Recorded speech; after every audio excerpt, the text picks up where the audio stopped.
सत्संगत जी प्यार से कहना धन निरंकार जी। सत्संगत जी दासी आप सभी के बीच एक विचार लेकर आई है, आशा है प्रवान करेंगे। सत्संगत जी प्यार से कहना धन निरंकार जी। सत्संगत जी आज की हमारी विचार कहती है कि अहंकार एक विनाशकारी भावना है सत्संगत, जो व्यक्ति को अंधेरे के रास्ते पर ले जाती है सत्संगत।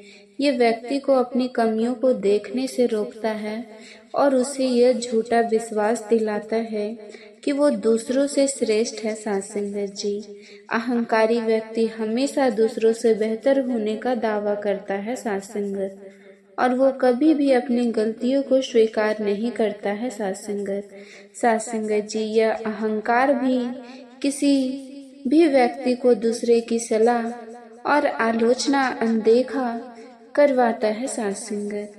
वो दूसरों की राय को सुनने के लिए तैयार नहीं रहता है सत्संगत, और वो हमेशा अपने ही हिसाब से काम करना चाहता है, जिससे वो सीखने से और सुधार करने के अवसरों से वंचित रह जाता है सत्संगत।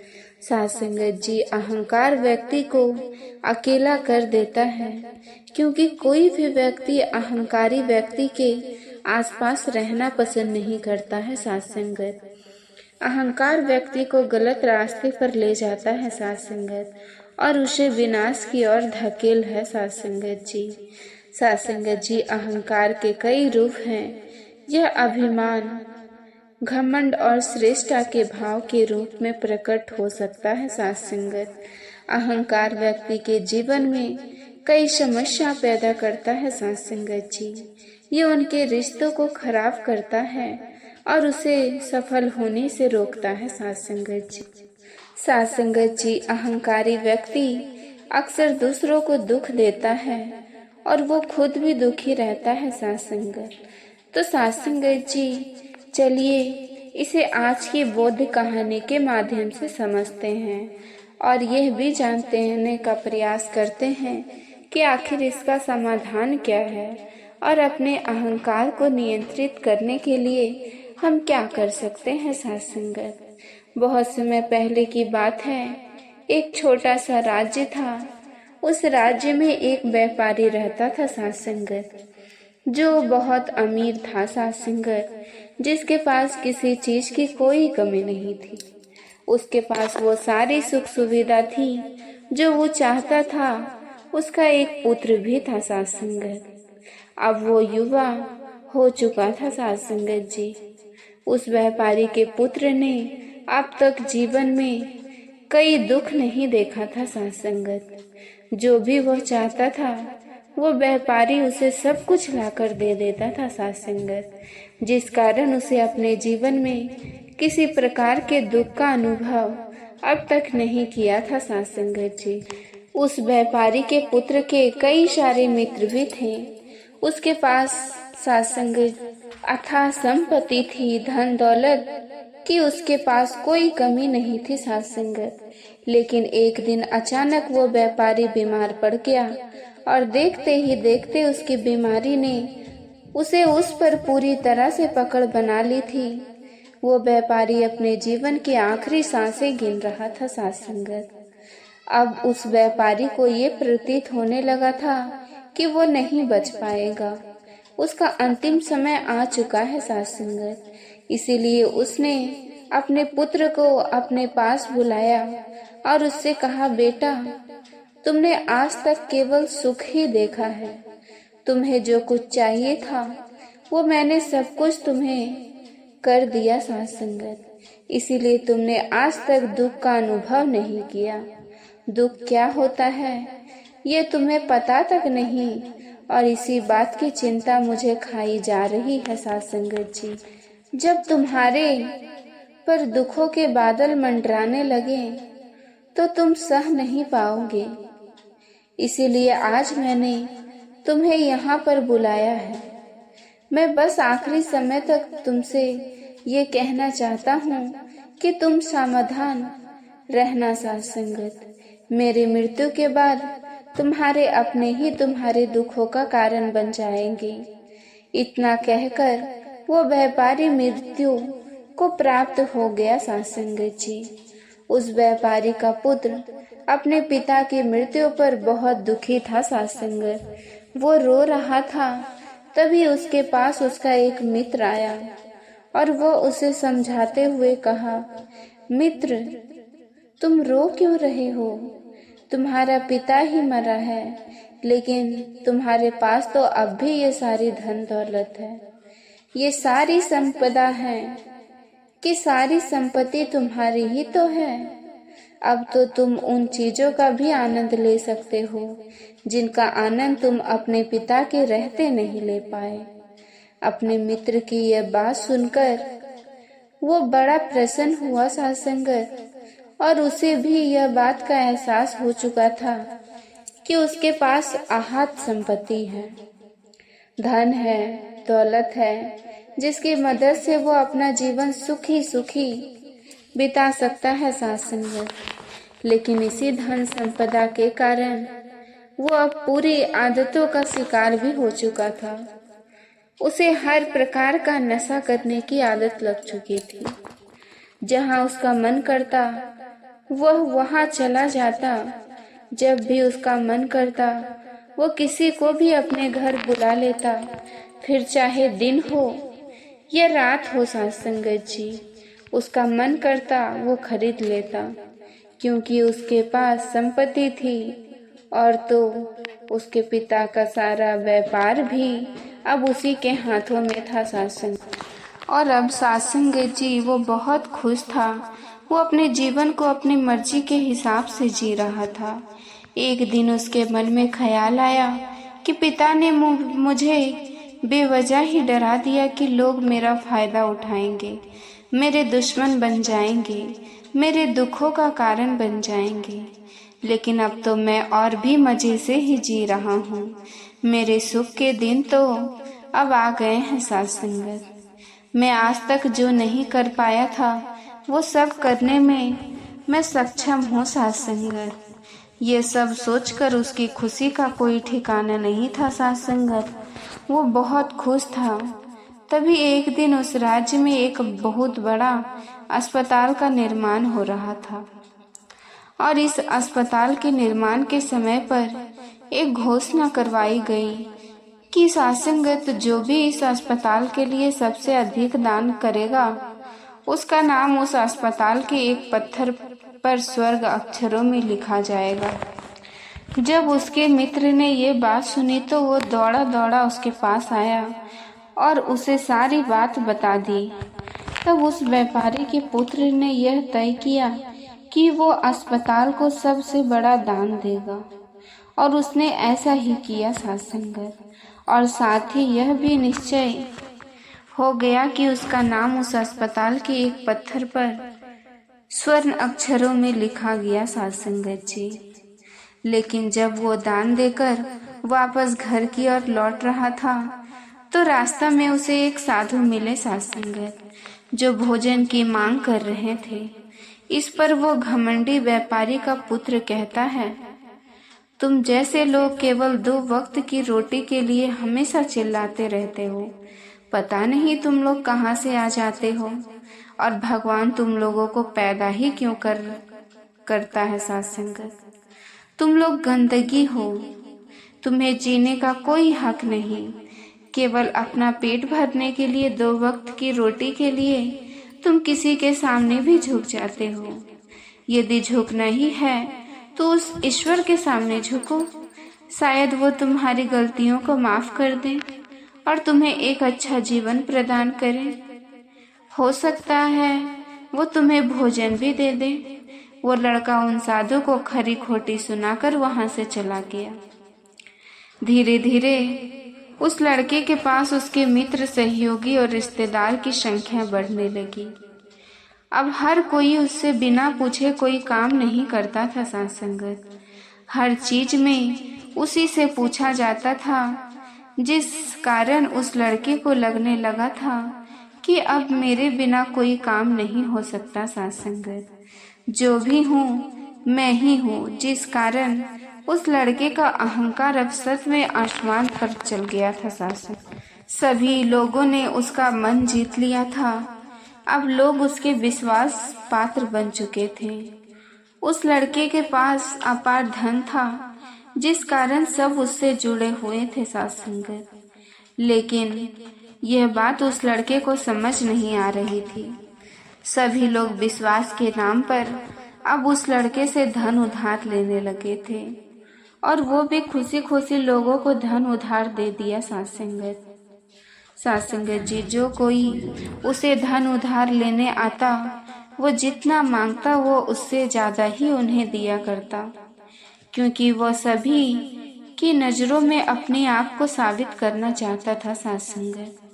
वो अपने आप को महान दिखाना चाहता था, लेकिन धीरे धीरे उसकी बुरी आदतों के कारण अब उसका व्यापार चौपट होने लगा था साथ संगत। देखते ही देखते एक दिन व्यापार में उसे बहुत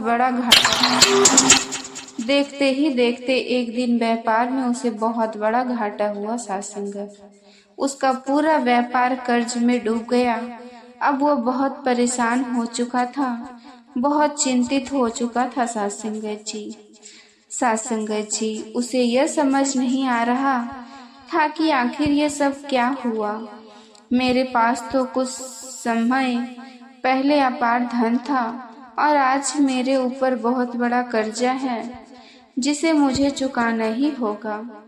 तभी उसे उधार दिया हुआ साथ संगत धन याद आया, जो उसने अपने मित्रों और सहयोगियों को दिया था, अपने रिश्तेदारों को दिया था साथ संगत जी, अपने रिश्तेदारों को दिया था। उसने सभी से वह अपना दिया हुआ कर्ज वापस मांगना शुरू किया, लेकिन किसी ने भी उसका दिया हुआ कर्ज उसे वापस नहीं दिया साथ संगत, बल्कि लोगों ने उसे दुत्कार कर वहां से भगा दिया। वो एक एक करके सभी के पास गया, लेकिन किसी ने उसकी कोई मदद नहीं की साथ संगत। देखते ही देखते उसका सब कुछ बिक गया। अब उसके पास कुछ ना था साथ संगत जी। वो सड़क पर आ चुका था। तभी वो ये सोचने लगा कि अपने सुख के दिनों में मैं ये नहीं जान पाया कि मैं अपने शत्रुओं से घिरा हुआ हूँ। मेरे पिताजी सही कहते थे कि मेरे अपने ही मेरे दुखों का कारण बनेंगे। पिताजी, आपका धन्यवाद, लेकिन मैं आपकी बातों को समझ नहीं पाया, और आज देखिए क्या क्या हो गया। वो सारा दिन यहाँ से वहाँ भटकता रहा और सोचता रहा कि अब आगे क्या होगा। वो कैसे खाएगा, कहाँ रहेगा और कैसे सोएगा। उसे अपने पिता की याद सता रही थी। वो उन्हें याद कर रहे के रो रहा था साथ संगत। उसकी आंखों से आंसू बह रहे थे साथ संगत, लेकिन अब बहुत देर हो चुकी थी, और अब धीरे धीरे उसे भूख भी लग रही थी साथ संगत। तभी उसने सोचा कि मैं उसी अस्पताल पर चलता हूँ जहाँ पर पत्थर पर मेरा नाम स्वर्ण अक्षरों में लिखा गया है साथ संगत। मैं जाकर वहाँ पर कुछ मदद मांगता हूँ। वो वहाँ पहुँचा और वहाँ के मालिक से वो कहता है, आपने मुझे पहचाना? मैं हूँ जिसने इस अस्पताल का सबसे बड़ा धन दान दिया था साथ संगत, और मेरा नाम इस अस्पताल के पत्थर पर स्वर्ण अक्षरों में लिखा गया है साथ संगत जी। हालांकि इस समय मेरी हालत कुछ खराब है और मेरे पास खाने के लिए कुछ भी नहीं है। कि आप मुझे कुछ भोजन दे सकते हैं? मैं भूखा हूँ, मुझे बहुत जोरों की भूख लगी है। मेरे पास अपनों ने मुझे धोखा दे दिया। कि आप मुझे कुछ भोजन दे सकते हो? तभी मालिक कहता है, भिखारियों को भोजन इस अस्पताल के बाहर दिया जाता है, अस्पताल के अंदर नहीं। जाओ और जाकर बाहर बैठ जाओ। और रही बात तुम्हारे नाम की, तो भिखारियों का नाम अस्पताल के पत्थर पर स्वर्ण अक्षरों में नहीं लिखा जाता। मालिक ने तुरंत ही उस लड़के का नाम अस्पताल के उस पत्थर पर से हटवा दिया साथ संगत, और फिर एक बार घोषणा करवा दी कि अस्पताल को जो सबसे बड़ा दान देगा, उसका नाम इस अस्पताल के पत्थर पर स्वर्ण अक्षरों में लिखा जाएगा साथ संगत। ये सब देखकर वो लड़का बड़ा हैरान था। बड़ा अचरज में था साध संगत। वो मन ही मन रो रहा था और सोच रहा था कि जीवन कितना दुखदाई है साध संगत। जीवन बहुत छोटा है। अब मैंने जान लिया कि पत्थर पर लिखा हुआ नाम भी मिटाया जा सकता है, और यदि पत्थर पर लिखा हुआ नाम मिटाया जा सकता है तो इस जीवन का क्या मोल है। ये जीवन भी कभी भी समाप्त हो सकता है साध संगत।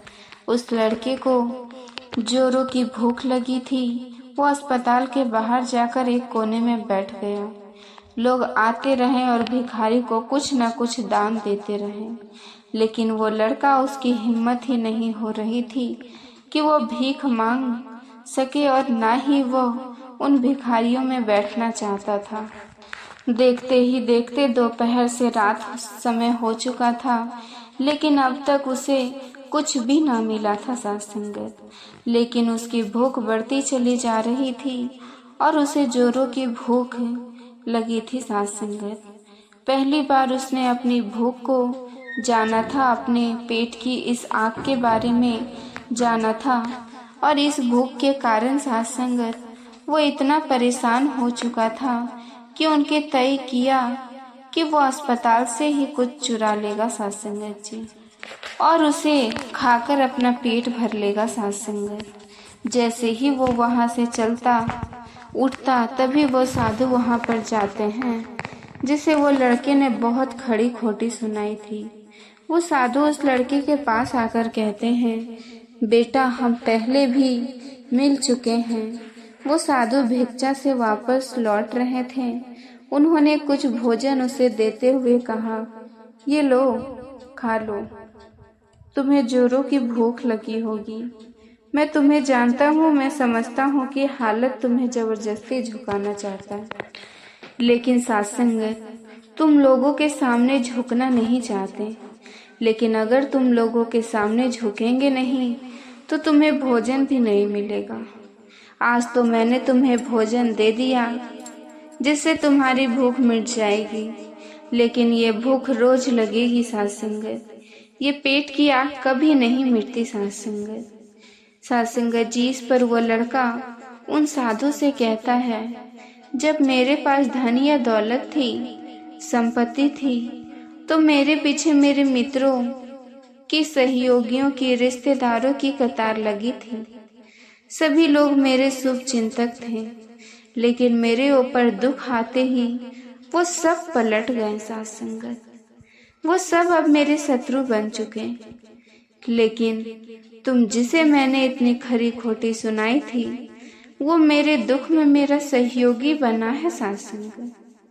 तुम मेरे इस दुख में मेरे पहले मित्र हो, मेरे पहले रिश्तेदार हो, जिसने मुझ पर दया की है।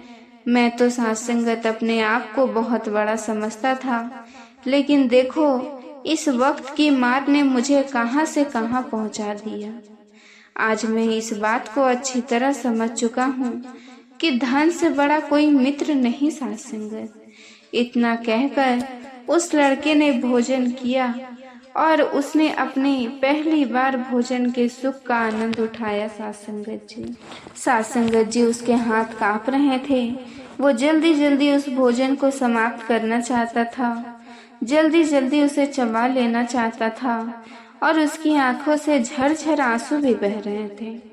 उसे ऐसा प्रतीत हो रहा था मानो आज से पहले ऐसा लजीज भोजन उसने आज तक ना किया हो साध संगत। भोजन करते वक्त जो अनुभव उसे प्राप्त हुआ, ऐसा अनुभव उसे आज तक नहीं मिला था साध संगत। तभी वो साधु से कहता है, ये कैसा सुख है, मैं इस दुख में भी इस भोजन के संतुष्टि का अनुभव कर पा रहा हूँ। तभी वो साधु कहते हैं, जहाँ संतुष्टि होती है वहाँ सुख का अनुभव होता है, लेकिन सावधान, संतुष्टि बहुत खतरनाक होती है साध संगत। जब संतुष्टि हमारी आवश्यकताएं, हमारी इच्छाओं से ऊपर उठ जाती है, तब ये दुख के दर्शन भी हमें कराते हैं। आज जो भोजन तुम कर रहे हो, ऐसा भोजन यदि तुम्हें पहले प्राप्त होता तो तुम इसे छूते तक नहीं, लेकिन आज इसी भोजन को करके तुम्हें संतुष्टि मिल रही है। लेकिन जब तुम्हारे पास धन था, दौलत भी थी, तब तुमने इससे भी अच्छा भोजन किया होगा, लेकिन तब तुम्हें संतुष्टि नहीं मिली होगी, वो सुख प्राप्त नहीं हुआ होगा जो तुम आज अनुभव कर रहे हो साथ संगत। लेकिन सावधान, अगर ऐसा ही भोजन तुम्हें रोज मिलता रहे तो साथ संगत तुम और भी अच्छे भोजन की कामना करने लगोगे, और इसी कामना की संतुष्टि के लिए तुम्हारे मन में दुख पैदा होगा साथ संगत। और जब तुम अपने मन की इस कामना की संतुष्टि कर लोगे तो तुम्हें सुख की प्राप्त होगा साथ संगत, लेकिन ये सुख आएगा और चला जाएगा साथ संगत। और साथ संगत, जब तुम्हारे जीवन में इसी प्रकार के भोजन हमेशा आते रहेंगे और जाते रहेंगे तो तुम किसी और कामना, किसी और इच्छा की ओर आगे बढ़ने लगोगे। तब तुम किसी और से इच्छा की सात्संगत पूर्ति करना चाहोगे, तुम किसी और इच्छा की संतुष्टि करना चाहोगे, और जब वो इच्छा पूरी नहीं होगी, जब तुम्हें संतुष्टि नहीं मिलेगी तो तुम्हें दुख होगा, तकलीफ होगी, पीड़ा होगी, और ये श्रृंखला ऐसे ही आगे बढ़ती चली जाएगी साथ संगत। लेकिन जब तुम्हारे पास धन था, दौलत थी, तब तुमने इससे भी अच्छा भोजन किया होगा, लेकिन तब तुम्हें संतुष्टि नहीं मिली होगी साथ संगत, वो सुख प्राप्त नहीं हुआ होगा जो तुम आज अनुभव कर रहे हो। लेकिन सावधान, अगर ऐसे ही भोजन तुम्हें रोज मिलता रहे तो तुम भी अच्छे भोजन की कामना करने लगोगे, और साथ संगत इसी कामना की संतुष्टि के लिए तुम्हारे मन में दुख पैदा होगा, और जब तुम अपने मन की इस कामना की संतुष्टि कर दोगे तब तुम सुख भी प्राप्त होगा साथ संगत, लेकिन ये सुख आएगा और चले जाएगा। अब साथ संगत, तुम्हारे जीवन में इसी प्रकार के भोजन हमेशा आते और जाते रहेंगे। तुम किसी और कामना, किसी और इच्छा की ओर आगे बढ़ने लगोगी, तब तुम किसी और इच्छा की पूर्ति करना चाहोगे, तुम किसी और इच्छा की संतुष्टि करना चाहोगे साथ संगत। साथ संगत जी, बड़े प्यार से कहना, धन्य निरंकार जी।